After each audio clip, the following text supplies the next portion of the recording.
Good afternoon and welcome to our Boston Bruins media availability with head coach Bruce Cassidy. Please use the raise hand function to ask a question. Limit it to one question, please.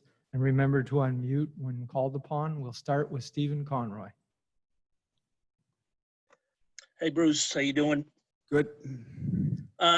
Obviously, Anders had kind of a rough game the other day. Did you think he was trying to do too much because of the prime role he was put in? And what's the message to him going forward if he is called upon to play it on that spot again? Yeah, he's going to go back there. Pasta's not available. So, Anders spent the most time there in training camp. Obviously, in game, we can make adjustments. But at the end of the day, the message to him, Steve, is just play your game. You're not going to replace Pasta. Okay, we're not expecting you to go out and be what David is to us now. David's much farther along in his development. Went through some of what Anders went through, albeit at a younger age, but still. So we're just asking him to play well, get on pucks, have a good stick. The other day he's trying to, create some turnovers, and unfortunately didn't get under people, got over top of them, got called a few times. So we have to eliminate that. You can't take your line mates out of the game and force them to kill penalties. Obviously you're going to take a penalty here or there, but so we discussed it. He came in, he gets it. He's a young guy that, we feel will help us. Certainly had some good looks the first few games, didn't finish them, but so that's the way we're going to start it. If we have to make a switch in game, and we will, but I have a feeling he'll bounce back. He's been a good player for us, good complimentary guy, and that's what we're asking him to do to that line, complement that line, and we'll see where it leads us. We'll go to Jimmy Murphy. And Coach, just on defense, it looks like Connor will be back in as well. Yeah, Cliffy played well the other day, moved the puck, had juice in his game, was physical and needs to, stuff he typically does well. We felt Cliffy could bring that. It's just, I got to say, Jimmy, he didn't play a lot of hockey this year. So going into the pause, Jeremy did play and played well for us. So that was the thinking of why he'd get the first crack at it. It just seems like in this series, the ability to move the puck out of your zone, the foot speed in that regard, the decision-making, making good plays.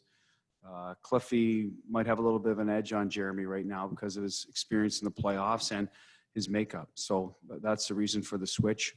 And like I said, I think no matter who goes in there, our guys are typically ready. We got great depth, and Cliffy did his job, did it well. Go to Mike Loftus.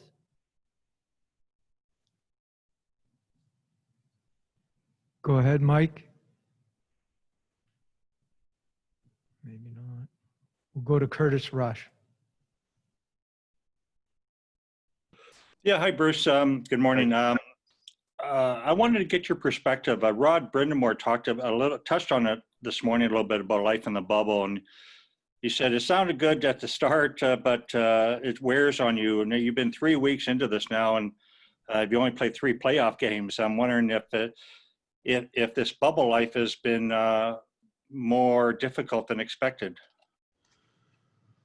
Well, I didn't know what to expect, to be honest with you. You hear things, you didn't know what the hotel setup would be, what would be, how do you get your mind off the game? I read some comments about players that there's hockey on all day long. For me as a coach and a hockey fan and guy that, like most coaches, you're looking at pre-scouting teams, so I'm fine with that. I cannot watch it all day long. I've probably watched the East much more than the West. The West, if I'm watching it, sometimes you're playing a game of cards or whatnot, just paying attention to the big plays. But so I didn't know what to expect. I've certainly tried to fill my days accordingly. Everybody's different. I think for the players, it's the most difficult. Because like I said, as coaches, we tend to watch a lot of video this time of year anyway. So we're kind of really, invested in hockey, whereas players, I believe, and rightfully so, try to get away from it after a game or a practice to clear their minds. So that's my feeling on it. We've, in this hotel here, I think there's a little more room than the other one. I haven't been to the other one. There's pickleball courts. There's a golf simulator.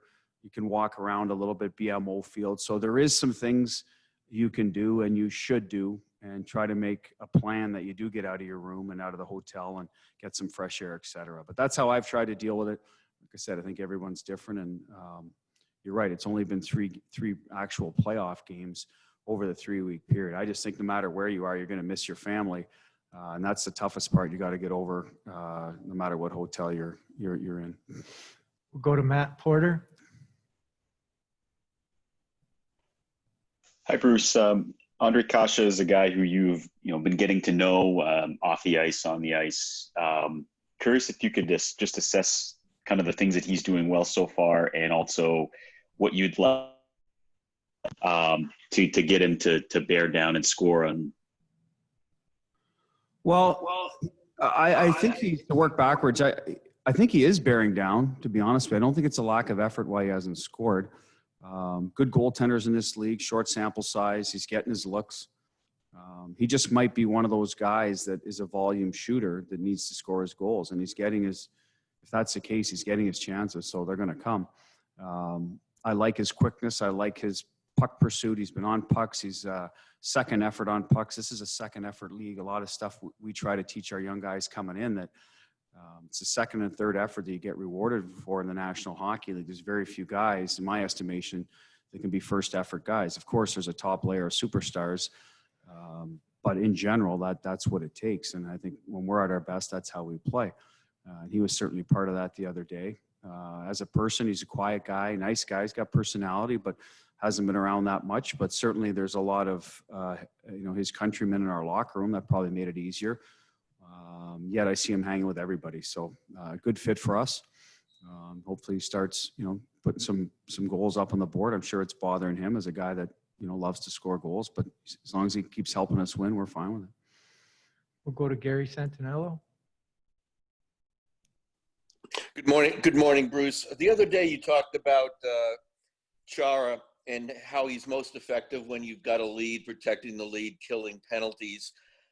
How is he, where he is in his career, how has he evolved, how has his role with the team evolved to this point?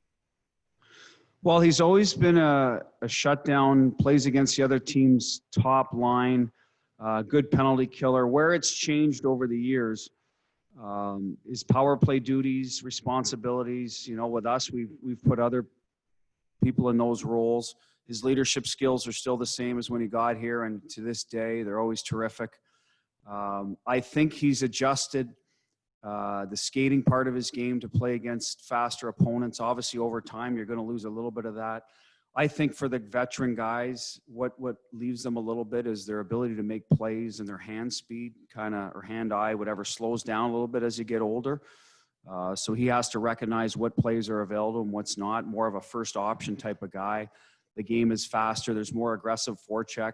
If you watch most teams, it's more of a two-man forecheck.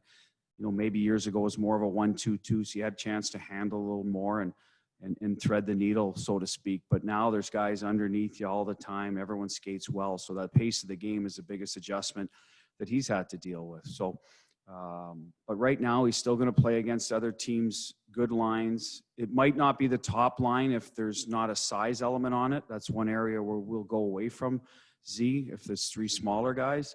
But typically he's getting good offensive players, and he relishes that role of shutting them down. That's never changed. And I think what else he's done well is instill that mentality in his partner. It started with Brandon Carlo. Now it's Charlie. That's one of the most important mental parts of the game, is to make sure the other team knows that you're going to be hard to play against and tough to score on. And over a playoff series, that can affect top guys if they're not getting on the score sheet. We'll try Mike Loftus. Hi, Bruce. Sorry about the earlier glitch. Welcome back, Mike. Hey, it never gets old, does it?